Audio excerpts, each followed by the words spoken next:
ఒక అడవిలో ఖరనఖర అనే సింహం ఉండేది. ఒకరోజు ఎంత వెతికినా దానికి ఆహారం దొరకలేదు. చీకటి పడుతుండగా దానికొక పెద్ద గుహ కనిపించింది. ఆ గుహలో ఉండే జంతువు రాత్రికి తప్పకుండా వస్తుందని, అప్పుడు దాన్ని పట్టుకుని తినవచ్చని సింహం లోపల నక్కి కూర్చుంది. ఆ గుహ ఒక నక్కది.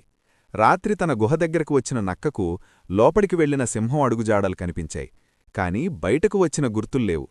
నక్క ఒక ఉపాయం ఆలోచించి, ఓ గుహ, నేను రాగానే రోజూ పలకరిస్తావే, ఈరోజెందుకు మౌనంగా ఉన్నావు? నువ్వు పలకరిస్తేనే నేను లోపలికి వస్తాను అని గట్టిగా అరిచింది. గుహ నిజంగానే మాట్లాడుతుందేమో అని భ్రమపడిన సింహం తన గంభీరమైన స్వరంతో నక్కను లోపలికి రమ్మని గట్టిగా స్వాగతం పలికింది. సింహం గర్జన విన్న నక్క తన ప్రాణాలను కాపాడుకుని అక్కడి నుండి వేగంగా పారిపోయింది.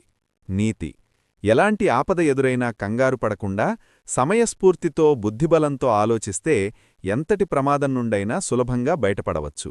ఇలాంటి మరిన్ని ఇంట్రెస్టింగ్ కథల కోసం మినీ కథలు తెలుగు ఛానల్ను సబ్స్క్రైబ్ చేసుకోండి.